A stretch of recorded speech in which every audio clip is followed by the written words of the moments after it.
હવે તારીખ આજે 4 એપ્રિલ 2026 રોજના અનુક્રમમાં આપણા શ્રી રામાનુજાચાર્ય કૃત વ્યાસસૂત્રનું શ્રીભાષ્ય જે છે તે ચર્ચા કરી રહ્યા છે. ટોપિક અત્યારે એવો ચાલે છે કે ભાઈ રામાનુજાચાર્ય અદ્વૈત વેદાંતિઓ જે એમ કહે છે કે નિર્વિશેષ બ્રહ્મ જે છે એ નિર્વિશેષ બ્રહ્મ જ પોતે કલ્પેલી પોતાની અવિદ્યા વડે જીવ પોતાને માની બેસે. હવે એ જ્યારે પોતાને જીવ માની બેસે છે ત્યારે એ જીવ જે છે તે પણ એમ કે એ લોકોની દ્રષ્ટિએ કેવો છે તો કલ્પિત છે. તો પછી એ જીવ પોતે જ્યારે એમ કહે કે બ્રહ્મનું એને પોતાના સ્વરૂપનું જ્ઞાન થાય એટલે પછી પાછો એ કેવો પોતાને બ્રહ્મ માની જાય એટલે એનું કલ્યાણ થઈ જાય. હવે આમાં છે ને એનું ખંડન રામાનુજાચાર્ય અહીંયા બહુ સરસ કરેલું છે, પણ એની ભાષા જે છે ને તે વેદાંતની બહુ અઘરી છે. એટલે આપણે એને આખું સમજવાનો પ્રયત્ન કરીશું, પણ આખું ન સમજાય તો આપણે છેલ્લે એનો સારાંશ જે છે તે સમજી જઈશું. બરાબર? એનું કારણ છે કે આમાં બધું છે ને નિવૃત્તિ ધર્મ અને પ્રવૃત્તિ ધર્મ અને આ બધી વાતો એટલી બધી કરેલી છે એણે કે ઘણી બધી વસ્તુ એવી છે કે સભામાં સમજાવ્યા પછી પણ તમને એનો કંઈ બહુ મોટો ફાયદો નથી. ટૂંકમાં અહીંયા એક વસ્તુ કહેવા માંગે છે કે જે શાંકર વેદાંતિઓ કોઈ ધર્મને સ્વીકારતા નથી.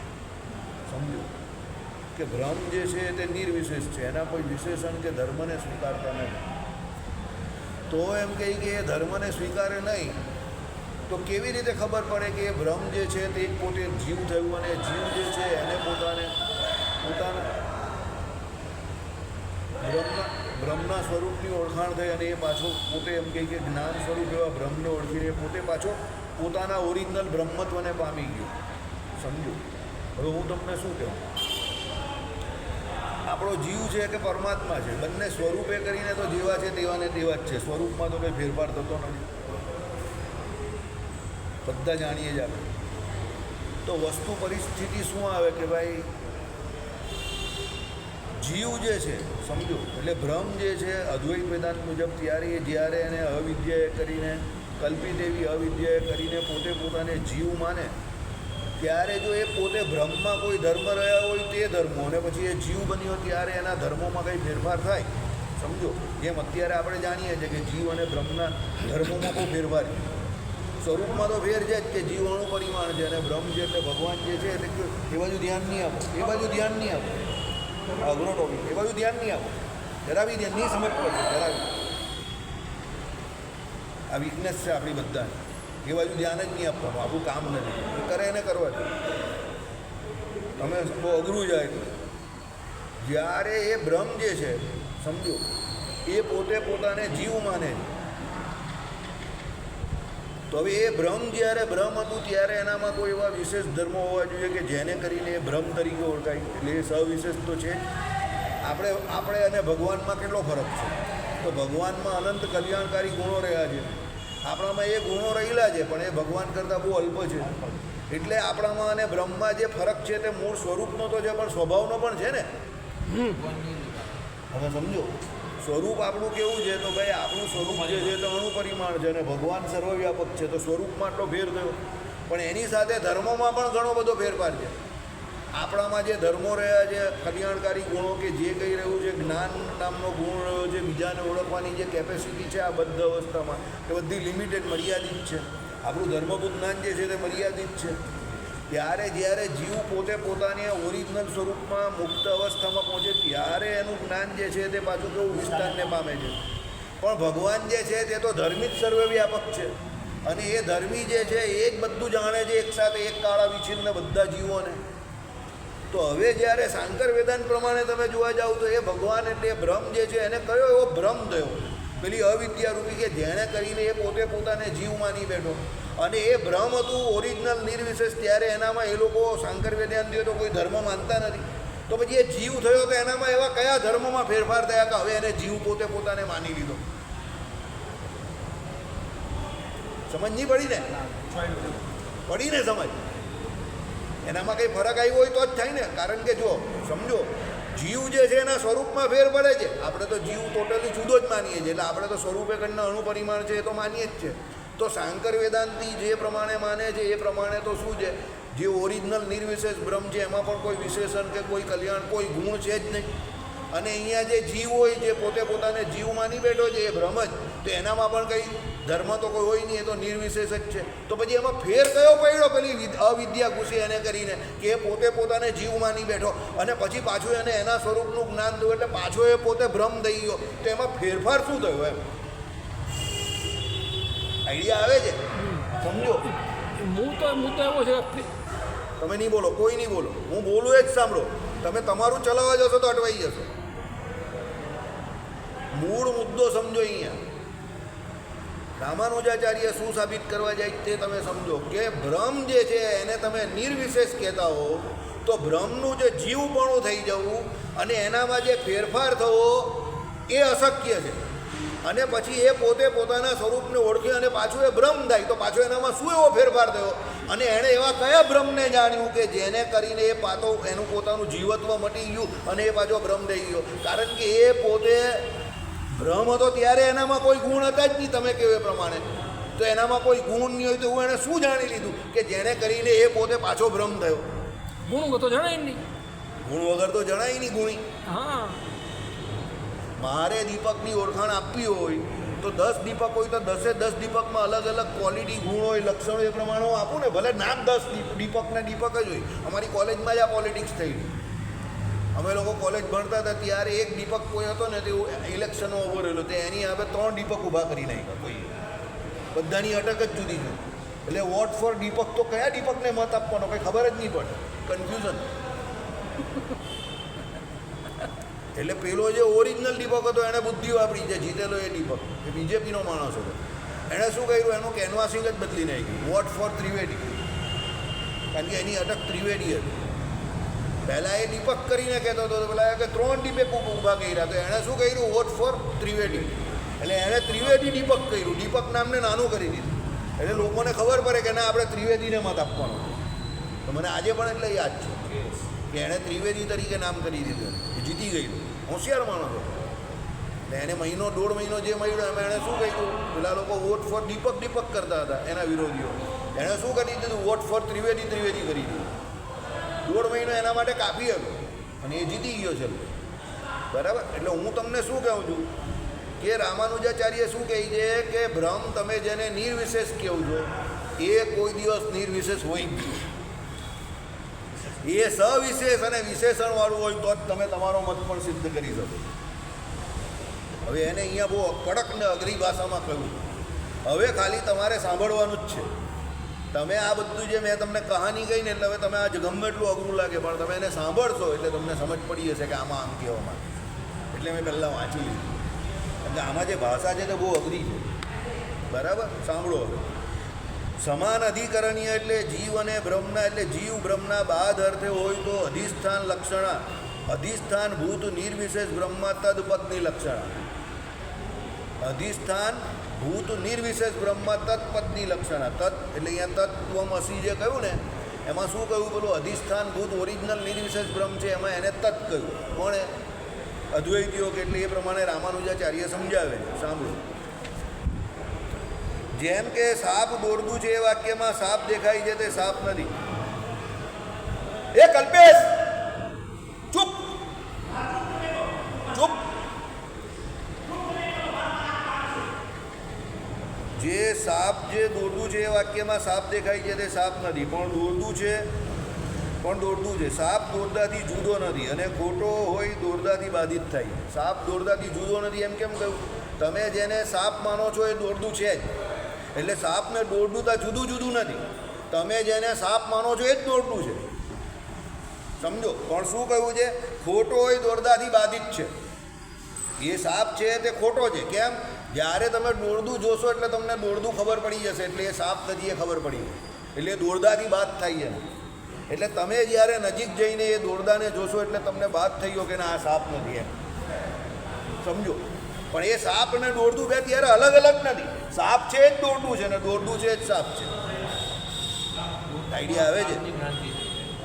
એટલે જે એમ કહે કે દોરડાથી બાધિત છે એમ અત્ર છે. અત્રે દોરડા અને સાપ વચ્ચે સમાન અધિકરણીય એટલે એકતા છે તે બાદ અર્થે છે. અર્થાત સાપ નથી એમ કહેવા માટે છે. એટલે અહીંયા જે સમાન અધિકરણ અહીંયા કરેલું છે કોનું, સાપ અને દોરડાનું, તે કેના માટે છે? એકતા માટે છે. કઈ એકતા માટે? દોરડા અને સાપ વચ્ચે સમાન અધિકરણની એકતા છે. એટલે દોરડું અને સાપ બંને એક જ દેખાય છે, એટલે એમાં સમાન અધિકરણીય ન્યાય કયો છે કે ભાઈ એનું જે અધિકરણ જે ઝાડ ઉપર એ લટકે છે કે જે જગ્યા પર એ લટકે છે, બરાબર, તો એ જગ્યા જે છે તે એનું અધિકરણ છે. અને એ સાપ અને દોરડું બે જુદા જુદા નથી. સાપ છે એટલે દોરડું છે એને જ તમે સાપ માનો છો, પણ એ ખોટી રીતે માનો છો. પછી જ્યારે તમને એ સાપ ખબર પડે છે એટલે પેલા દોરડું ખબર પડે છે એટલે સાપનો શું થઈ ગયો? બાદ થઈ ગયો. દોરડું તમને ખબર પડી નજીક જઈને એટલે સાપનો શું થયો? બાદ થયો. એટલે અર્થાત સાપ નથી એમ કહેવા માટે. એટલે અહીંયા સમાન અધિકરણીય ન્યાય કેમ લગાવેલો છે કે ભાઈ પેલો સાપ નથી પણ એ દોરડું છે, એના માટે એ સમાન અધિકરણીય ન્યાય લગાવેલો છે.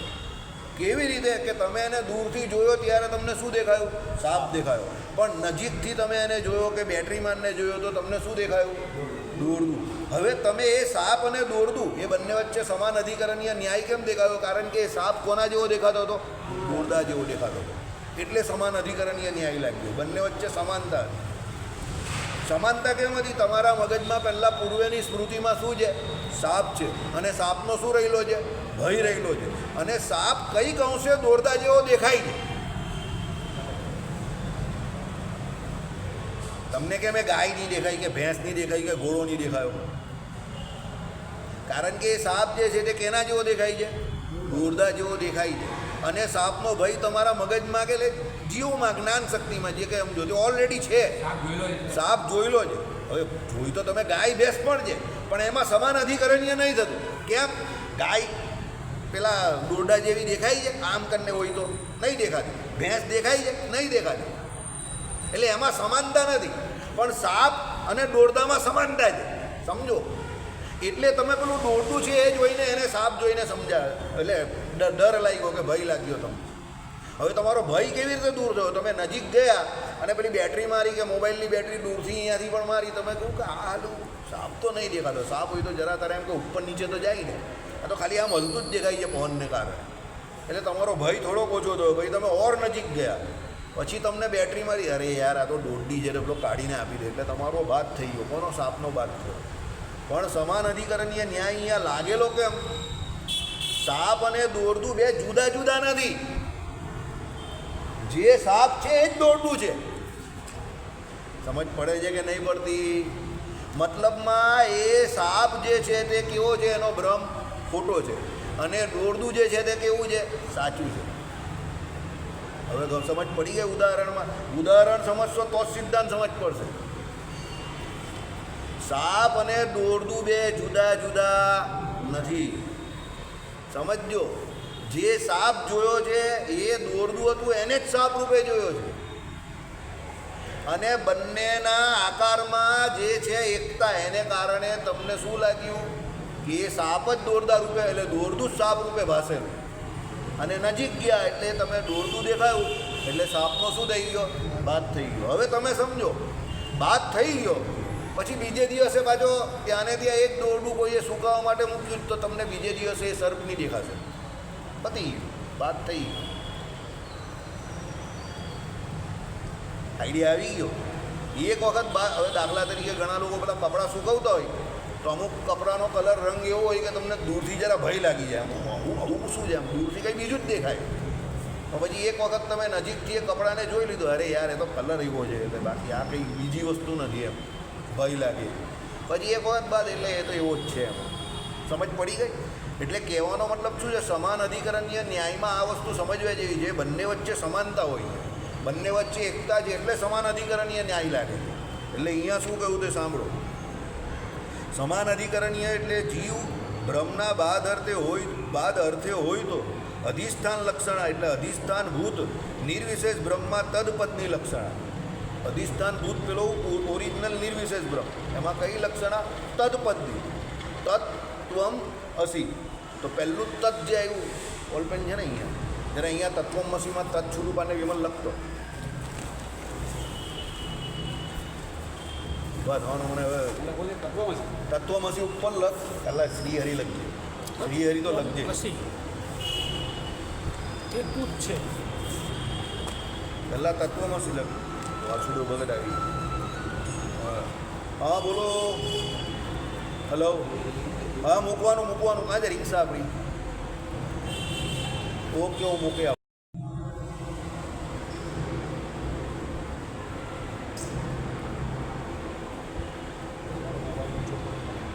ઉપર લખી દે અદ્વૈત વેદાંત તો ભાઈ આપણું સમજી જાય તો લોચા પડે તો બધા અહીંયા વાળા મગજમારીવાળા વધારે વેદાંત એની ઉપર આવે દ્વેની ઉપર પેલું બે કરે બંધ કરી નાખો તો ચાલુ જ છે. ચાલુ જ રાખવાનું એને સમજવાનું જ છે પબ્લિકને પણ ભલે દેખાય કે નહીં દેખાય સમજો આમાં આનો મેઇન જે એનો અર્થઘટન જે છે તે આની પર જ થવાનું તો આનો રોલ તો પૂરો થઈ ગયો. હવે શું કહ્યું કે ભાઈ એમાં અધિષ્ઠાનની જે લક્ષણા શું અધિષ્ઠાનભૂત નિર્વિશેષ બ્રહ્મા તત્પદની લક્ષણા એટલે આમાં તમે જો તત્વ મસીમાં તત્વ જે છે ને એ શું છે અધિષ્ઠાનભૂત એટલે ઓરિજિનલ જે છે તે નિર્વિશેષ બ્રહ્મ છે પહેલું બ્રહ્મ ઓરિજિનલ નિર્વિશેષ બ્રહ્મ. તમે આને પલટાવ નહીં કરો છો ખાલી બતાવું જોવા માટે બીજું એ કાંઈ બધું અરે યાર એ બધું કરશો તો આવી ચાલ્યું જશે. નહીં ચાલે. ખાલી હે ઓકે શાંતિથી કરજો એકદમ શાંતિ ખ્યાલ છે કારણ કે એટલે આપણી પાસે પેલો કારીગર નથી આવે મને ખબર હોય મને કેમ બરાબર હા કરવું. ઓકે ચાલો. એટલે શું છે અધિષ્ઠાન ભૂત નિર્વિશેષ બ્રહ્મ છે પેલું ઓરિજિનલ નિર્વિશેષ બ્રહ્મ છે અદ્વૈતીઓનું પહેલું બ્રહ્મ જે કહેવાય ને એ અધિષ્ઠાન ભૂત નિર્વિશેષ બ્રહ્મ છે એને શું કહ્યું છે તત્. શું કહ્યું છે એને તત્. તમને ભલે સંસ્કૃત નહીં આવડતું પણ આટલું જરા યાદ રાખો કે એને શું કહ્યું તત્ ત્વમ અસી. તો પહેલો તત્ શબ્દ જે છે કોની ઉપર લાગ્યો છે પેલા નિર્વિશેષ બ્રહ્મ પર. આ આપણું વેદાંત નથી અદ્વૈત વેદાંત છે જેને અત્યારે રામાનુજાચાર્ય સમજાવે છે અને એને એમ કહે છે છેલ્લે તમે શું સાબિત કરવા માંગો છો કે નિર્વિશેષ બ્રહ્મમાં કોઈ પણ કારણે કોઈ પણ રીતે અવિદ્યાએ કરીને ભ્રમ થઈને એ પોતે જીવ પોતાને માને એ શક્ય જ નથી કારણ કે નિર્વિશેષ છે. તો એમાં કોઈ ધર્મ જે છે તે તો તમે સ્વીકારતા નથી તો પછી એમાં ધર્મ નથી તો પછી એ જીવ બન્યો ત્યારે એના ધર્મમાં કયો ફેરફાર થયો કે એ જીવ બન્યો ત્યારે એનામાં ફેરફાર શું થયો કે એને તમે જીવ માનો. તો પછી જો એ ધર્મ વગરનું હોય તો પછી એ જીવ થયો એમાં ફેરફાર જ નહીં થયો તો બંનેની ઓળખાણ જ નહીં થાય. એટલે તમારે કોઈ પણ હિસાબે પેલું ઉપરનું જે નિર્વિશેષ બ્રહ્મ છે એને કેવું માનવું પડે સવિશેષ માનવું પડે. હવે સમજ પડી ગઈ કે ન પડી? જો ઉપરનું બ્રહ્મ એટલે અદ્વૈતીઓ જે નિર્વિશેષ બ્રહ્મ માને છે પહેલું બ્રહ્મ એ નિર્વિશેષ હોય તો પછી એ જીવ થાય તો ખબર જ કઈ દે પડે કે એ જીવ થયું. લક્ષણમાં તો ફેર પડે ને. હવે આપણાને ભગવાનના લક્ષણમાં ફેર છે તો આપણે રામાનુજાચાર્યના વિશિષ્ટાદ્વૈત વેદાંત પ્રમાણે પહેલાં બ્રહ્મ એટલે ભગવાન જે હોય તેમાં શું રહ્યું છે તો અનંત કલ્યાણકારી ગુણ. ભગવાન શબ્દની વ્યાખ્યામાં શું આવે જ્ઞાન શક્તિ બળ વીર્ય તેજ અને ઐશ્વર્ય અને બીજા અનંત કલ્યાણકારી ગુણ આવ્યા. તો એ ભગવાનમાં જે પ્રમાણે જેટલા રહેલા જેટલા આપણામાં છે નથી ને એટલે એ ફરક દેખાયો ને. પછી ભગવાન કોણ છે કર્મફળ પ્રદાતા છે તો આપણે શું છે કર્મનું ફળ ભોગવનારા છે. તો જીવ અને ભગવાન વચ્ચે જે અનાદિ ફેરફાર જે છે તે સિદ્ધ દેખાય છે ને કે આ ફેરફાર છે. પણ અહીંયા આને નિર્વિશેષ કહે તો પછી એ પોતાને બ્રહ્મ માની બેસે તો એ વિશેષણ વગરનું જ છે. તેમાં ફેરફાર થયો તો ફેરવું થયો ખબર કઈ રીતે પડે કે આ જીવ થયો? સમજ પડે છે કે નહીં પડતી? કોઈ માણસ માલદાર હતો 100 કરોડ 200 કરોડનો માણસ હતો બરાબર 200 500 1000 કરોડનો માણસ હતો અને એમાંથી એની પાસે અમુક રૂપિયા ઘટી ગયા સામાન્ય પરિસ્થિતિમાં આવી ગયો તો એની પાસે રૂપિયા વધારે હતા એકદમ એટલે એની ઓળખાણ એ પ્રમાણે હતી કે બહુ મોટો માણસ છે જાહો જલાલીવાળો છે. અને પછી એકદમ એની પાસે બિચારાની સામાન્ય આપણા જેવી હાલત થઈ ગઈ તો તરત ખબર પડે છે ને ડિફરન્સ કે પહેલાં આવી રીતે મોટી મોટી ગાડીમાં ફરતો હતો ને અત્યારે એવું. એમ બ્રહ્મ પોતે એમ બ્રહ્મ સવિશેષ છે અને એનામાં અનંત કલ્યાણકારી ગુણ છે અને એ જીવ થાય તો એના લિમિટેડ ગુણ થાય તો એ ફરક ખબર પડે. પણ નિર્વિશેષ પહેલું જ બ્રહ્મ હોય એ લોકોનું અદ્વૈતીઓનું તો પછી એ જીવ થાય તેમાં ગરીબ જ ગરીબ હોય તો એનામાં શું ખબર પડી? જે પહેલાં પણ ગરીબ મહારાજે શું કહ્યું જે પહેલાં પણ જેવું તેવું ખાતો હોય ને પછી બી દોડીની ભાજી જાય તો એમાં શું ખબર પડે? એ તો એવો ને એવો હે રાજા હોય તો ખબર પડે કે રાજા હતો પહેલાં કે માલદાર હતો ને પછી હવે ગરીબ થયો તો ફરક ખબર પડે. આઈડિયા આવી ગયો તમને? આની ભાષા અઘરી છે પણ દેશી ભાષામાં રામાનુજાચાર્ય આ સમજાવવા માંગે છે. તમે સમજ્યા? હું તમને વારંવાર આ લઈને એટલે આજે બેઠો છું કે મૂળ છે સારો પબ્લિક ભલે ઓછું છે આ વધારે પબ્લિકને સમજ પડે એવું જ નથી. આ બહુ કોર તત્વજ્ઞાન બરાબર એટલે જેટલા બેઠા છે એટલા ધ્યાનથી સમજો. સમજ પડી કે નહીં પડી? ચાલો હવે એના અને નિવૃત્તિ લક્ષણા એટલે જીવત્વ નિવૃત્તિ ત્યાગના અર્થમાં તમ પદની લક્ષણા કરવી પડે. તમ એટલે જીવ લખી દે એ લોક પ્રમાણે આપણા પ્રમાણે નથી. હા બસ એટલે શું છે નિવૃત્તિ લક્ષણા જીવત્વની નિવૃત્તિ ત્યાગના અર્થમાં ત્વમ પદની લક્ષણ. હા ત્વમની ઉપર બિંદુ એમાં લખ જીવત્વ નિવૃત્તિ ત્યાગના અર્થમાં. હા જીવત્વ નિવૃત્તિ ત્યાગના અર્થમાં.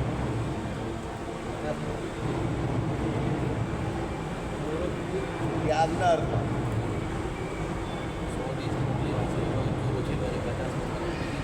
મોકલી દે ને. હા 125 માણસ આવ્યા તો હું કરું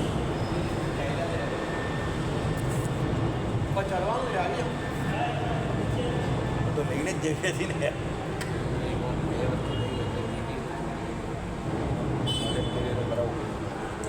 ઓકે ચાલો બેસી ગયો. ત્વમ તત ત્વમ અસી આ આપણો અર્થ નથી. આ તમને એનો અદ્વૈતનો અર્થ છે, ખાલી સમજવા માટે છે. ગરબડ નહીં કરતા તમને હજુ કહું છું. આપણો અર્થ તો તે તું જ છે.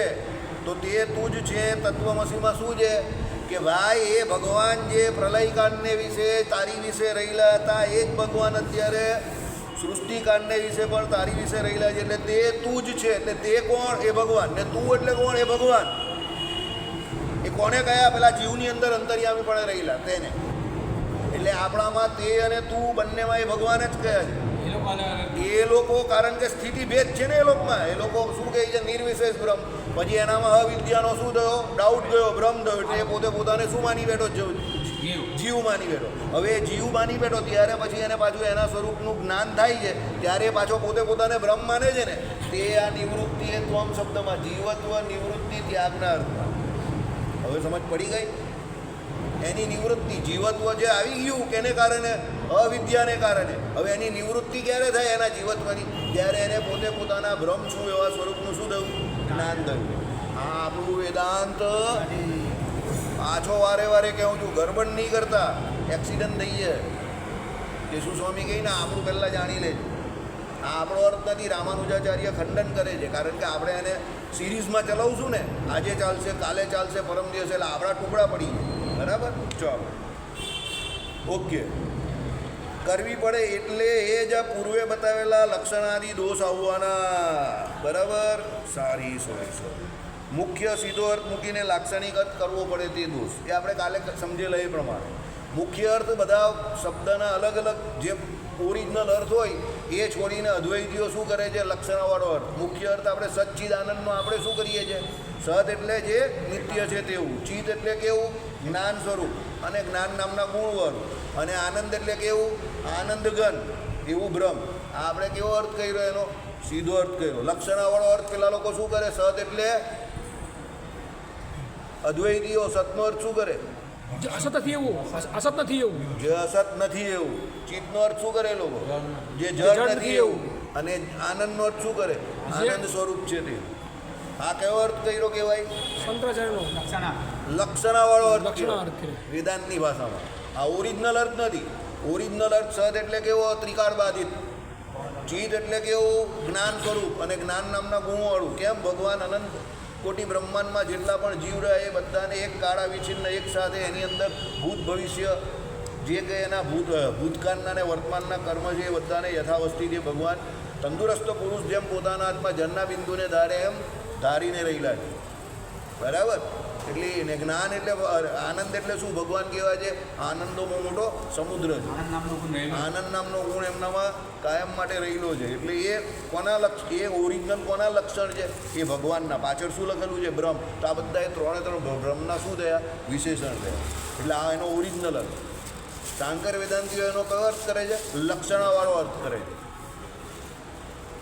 સમજો? લક્ષણાવાળો અર્થ એટલે કેવો? ઓરિજિનલ અર્થ નહીં. સત એટલે કેવું? પાછા રિપીટ કરો.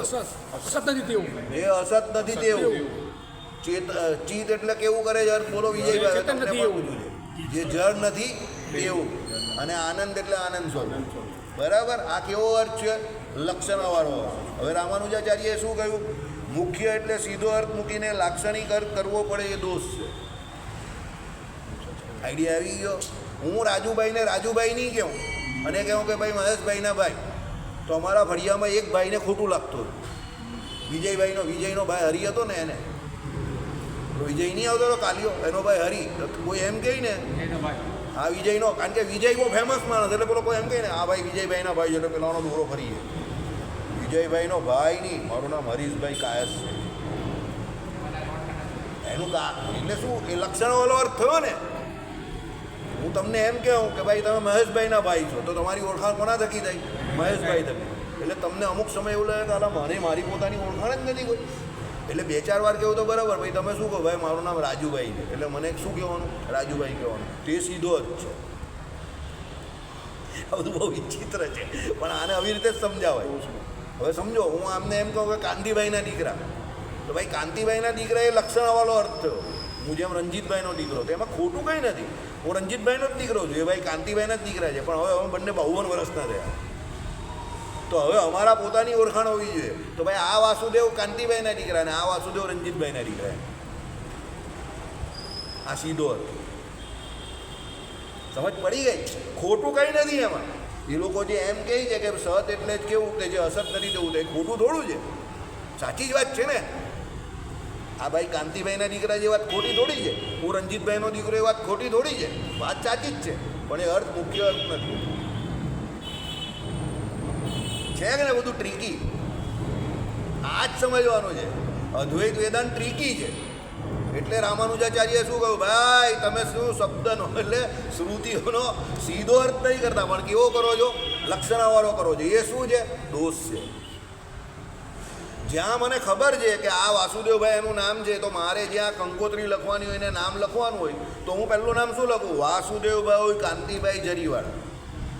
આઈડિયા આવ્યો? તો બરાબર નામ થયું ને. પછી હું એમ કહું કે ના મને એ ભાઈનું નામ નહીં ખબર, તો હું શું લખું? કાંતિભાઈના સુપુત્ર. એટલે આ ભાઈને ડાઉટ છે કે આ ભાઈ મારું નામ નહીં જાણતા, જો કાંતિભાઈના સુપુત્રથી જ જાણે. આ લક્ષણવાળો અર્થ છે. કાંતિભાઈના સુપુત્ર છે, પણ એ ભાઈને ખબર પડી ગઈ કે વાસુદેવભાઈને મારું નામ ખબર નથી. સમજ્યા કે નહીં સમજ્યા? વ્યવહારમાં આ બધી ગડબડ થાય જ ને તમને.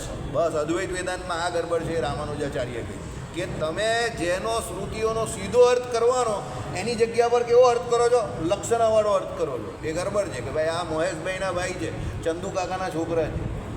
તમારે કોઈને ગરમ કરવો હોય તો તમે ટેકનિક અપનાવી શકો છો. આ બહુ જોરદાર ટેકનિક છે. એનું નામ જ નહીં બોલવાનું.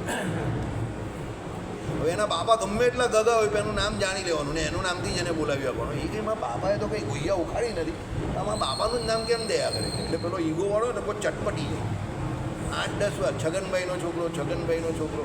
એટલે પેલો અકળાઈને કહે છે ભાઈ મારું નામ છગનભાઈનો છોકરો નહીં કહું, સતીશભાઈ છે. હે એમ કે ચાલો ભાઈ આ ભાઈનું નામ જે છે તે છગનભાઈનો છોકરો છે. પાછું 3 વાર એમ જ બોલો એટલે પેલો બહુ અકળાઈ જાય. પાછા એમ પાછો કહીને કે ભાઈ મારું નામ સતીશભાઈ છે. હે ચાલો આ ભાઈ જે છે તે સતીશભાઈ, પણ છે કોણ? છગનભાઈનો છોકરો. એમ તમને 10 વાર છગનભાઈનો છોકરો, છગનભાઈનો છોકરો. ખોટું કંઈ નહીં બોલતા તમે, પણ પેલો બહુ ચટપટીમાં અકળાઈ જશે કે આ મને બરાબર લીધો. ભાઈ જતાં જતાં પણ કહેવાનું આ ભાઈ એમ કે એનું નામ ભૂલી ગયો યાર, છગનભાઈનો છોકરો. એના બાપાનું નામ ને કામ બહુ જોરદાર હતું. પાછું એમ નહીં કહેવાનું કે તારું કામ ખરાબ છે, મારા બાપાનું કામ બહુ જોરદાર, બહુ ભલા માણસ. એટલે એટલો બધો અકળાઈ જશે કે આ મારા બાપાનું જ બધું સારું બોલી રાખે. અદ્વૈતીઓ આ કરે, લક્ષણાવાળો. બરાબર? ચાલો રામાનુજાચાર્ય ગરમ જ થઈ ગયા છે કે તમે શ્રુતિઓનો સીધો સીધો અર્થ કરો, બધામાં લક્ષણાની ઘુસાડ કરો. આ ગરમ થઈને કીધેલું. શું કહ્યું સાંભળો? મુખ્ય એટલે સીધો અર્થ મૂકીને લાક્ષણિક અર્થ કરવો એ દોષ છે. સીધું જ લખેલું છે આપણે, એ દોષ છે. રાજુભાઈ રાણા, રાજુભાઈ જરીવાલા, રાજુભાઈ જે છે તે રાજુભાઈ જ છે. હવે હું એને ઓછામાં ઓછો 35 વર્ષથી ઓળખું છું, તો રાજુભાઈને રાજુભાઈ કહેવામાં મને વાંધો શું છે? વિજયભાઈને હું ઓળખું છું, નો ડાઉટ. એમના બાપાને બી વર્ષોથી ઓળખું છું, પણ વિજયભાઈને બી હવે હું ઓળખું જ છું કે વિજયભાઈ છે. તો પછી મારે એમના બાપાના નામથી એને ઓળખવાની કોઈ જરૂર નથી. કારણ કે હું લગભગ 15 દિવસમાં 5 વખત એમને 2 કલાક 3 કલાક મળું જ છું. સમજો? આઈડિયા આવે છે કે નહીં આવતો? એટલે આ અદ્વૈત વેદાંતમાં ખામી જે છે તે રામાનુજાચાર્ય જરા અકળાઈ ગયા છે કે તમે શ્રુતિઓ જે વેદોમાં કહી એનો સીધો અર્થ કરો, આળો તેરો અર્થ નહીં કરો. ઘણા લોકો એવા હોય આળા તેરા, બધી બાબતમાં આળું તેરું જ વધતા હોય. બરાબર? ચાલો અને બેમાં વળી ફેર એ છે કે આ છીપ રૂપું ન હોય એની પેઠે જણાયેલો નહીં એવો બાદ તમારે કલ્પ્યા વિના છૂટકો નથી. સાંભળો, આ રૂપું ન હોય પણ છીપ છે, ત્યાં રૂપાનો બાદ માની લીધેલો નથી પણ નજરે નજર જોયેલો છે. તમે શું જોયું કે આ રૂપું નથી પણ આ શું છે? છીપ છે. બરાબર છે. હવે એ છીપ જે છે તે કેવું છે? તો તમે જ્યારે એની પાસે ગયા ત્યારે તમને ખબર પડી કે આ છીપ છે. સાંભળો, ત્યાં રૂપાનો બાદ તમે માની લીધેલો નથી પણ શું છે? નજરો નજર જોયેલો છે. નજરો નજર જોયો એટલે કેવી રીતે જોયો? તમે એમ એવું કલ્પેલું નથી કે કલ્પીને નહીં માની લીધું કે ભાઈ આ રૂપું હતું તે નથી. તમે ત્યાં ગયા પાસે, તમને દૂરથી એ રૂપું દેખાયું, પાસે ગયા, એને ઉંચકું, તમે મૂરખ બન્યા, ભાઈ આ તો છીપલું છે. એટલે તમે કલ્પનાથી એવું નહીં કહ્યું કે એ રૂપું નથી. તમે નજીક ગયા અને તમને એ પહેલાં રૂપું, અને તમને અંદર રૂપું દેખાતું જ હતું અને રૂપું જોઈને જ તમે ઊભા થયા. તમે કલ્પના નહીં કરેલી રૂપાની પણ. સમજો શું કહે તે સાંભળો. ત્યાં રૂપાનો બાદ માની લીધેલો નથી પણ નજરોએ નજર જોયેલો છે. એટલે તમે નજરો નજર જોયો છે કે રૂપું હતું અને પછી એનો બાદ કેનાથી થયો? છીપલું જોઈને. તે કેવી રીતે? તમે ઊભા થયા, તમે દૂર જ હતા. એક વસ્તુ બહુ નક્કી છે, તમને દૂરથી જે છીપલું દેખાય તો તમે એની નજીક જાઓ. આ છીપલું છે, હવે મકા નજીક જાઓ. પણ તમે એની નજીક એટલે ગયા કે તમને દૂરથી શું દેખાયું? રૂપું દેખાયું. એટલે તમે એને રૂપું જોયું તે તમે રૂપું કલ્પું નથી. રૂપું તમને નજરો નજર દેખાઈ જશે. હવે એનો બાદ પણ તમે નજરો નજર જોયો છે. કેવી રીતે? કે તમે એને ઉંચકું, આ તો છીપલું છે, કાં તમે એને જોયું આમ જરા, આ તો છીપલું છે, નજીક જઈને એમ. એટલે નજરો નજર જોઈને તમે બાદ એનો જોયો છે. કલ્પેલો બાદ નથી તમારો કે એ છીપલું કલ્પેલો એટલે આમ ખાલી કલ્પના કરેલો એમ, એવું નથી. તમે પ્રત્યક્ષ એનો બાદ જોયો. શું? કે આ છીપલું છે એમ. એટલે છીપલું જોયો એટલે કોનો બાદ થયો? રૂપું તમે જે પહેલાં હતું એનો બાદ થયો. હવે તમને એ રૂપું બી જે દેખાયું તે કેમ દેખાયું? તમારા મગજમાં ઓલરેડી ચાંદીનો ભાવ બહુ વધે તે ખબર છે. તમને બધે ચાંદી જ ચાંદી દેખાય. એનો ચળકાટ જોયેલો છે. એ ચાંદીનો ચળકાટ તમારા મગજમાં જ.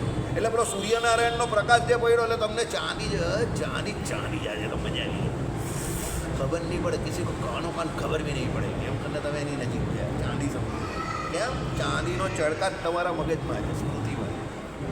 નહીં તો તમે એને છીપલું જ છે ખબર હતી તો થોડા જ હતા. એટલે નજરો નજરે બાદ જો, એટલે એ કલ્પેલો નથી. સમજો, આખું ઉદાહરણ બરાબર સમજો. છીપ નજરે પડવાથી રૂપું ન હોય એમ ખાતરી થઈ છે. તમને છીપ આમ આખો હાથમાં આવ્યું ને નજરે પડ્યું, હાથમાં આવ્યું કે તમારી આમ નજરમાં આવ્યું એટલે તમને ખબર પડી કે આ શું છે? રૂપું નથી. ભ્રમ સત્ય છે અને જીવ મિથ્યા છે એમ તમે કહો છો.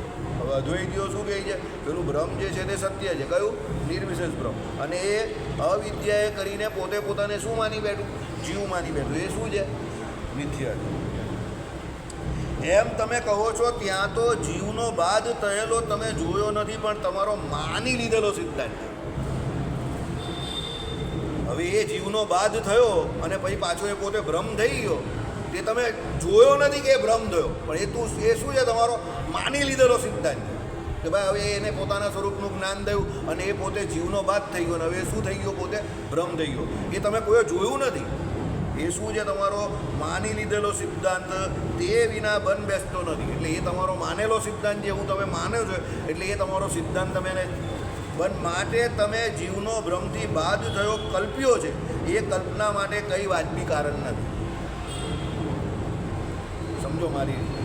હવે એ જીવ જે છે એને પોતાના સ્વરૂપનું જ્ઞાન થયું એટલે પોતે ભ્રમ છે એવું, અને એ જીવ પાછો પોતે પોતાના સ્વરૂપમાં લીન થયો એટલે પોતે પોતાને ભ્રમ માની ગયો એટલે નિર્વિશેષ ભ્રમ થઈ ગયું. એવું કંઈ દેખાયું તો છે નહીં.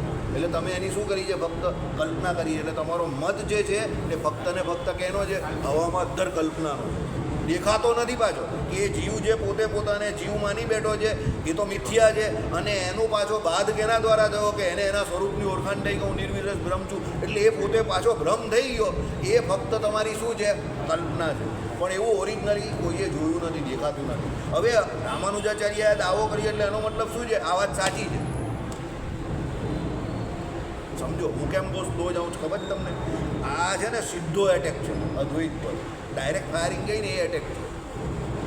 આ રામાનુજાચાર્યએ અદ્વૈત પર સીધો એટેક કરેલો છે. શું કે તમારા સિદ્ધાંતમાં તમે જે ઉદાહરણ આપો છો કે ભ્રમ જે છે તે કલ્પેલી કે ભ્રમ થયેલી એવી અવિદ્યાને કારણે પોતે મિથ્યા એવો જીવ માની બેસે છે અને એને પોતે પોતાના સ્વરૂપનું જ્ઞાન થાય છે, તો પાછો એ પોતે પોતાને નિર્વિશેષ બ્રહ્મ માને છે, જેને તમે કલ્યાણ કે મુક્તિ જે કંઈ કહેવું છો શબ્દ પણ નહીં જતા, બરાબર.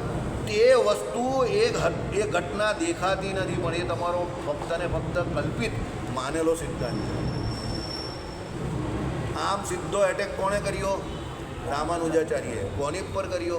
અદ્વૈતીઓ પર. કાલે આપણે આ ચલવેલું, પણ મને ખબર હતી કે કાલે તમે બધા બ્લેક એન્ડ વ્હાઇટ હતા, એટલે મેં આ પાછું ચલવું અને એટલે જ આ ઉપર પણ લખાયું. તો આજે એવું નહીં કરું, આજે તમને કલરફુલ કરવા છે ને આજે તમારા ચહેરા પર થોડીક રોનક દેખાય છે, સંજય એવી હસતો છે, બરાબર. એટલે કાલે મેં આ 3 લાઈન ચલવેલી હતી, મને ખબર હતી, પણ મારે ઘરેથી વિચાર કરીને ચાલો કે ના, એ 3 લાઈન જ પાછી ચલાવવું, બરાબર.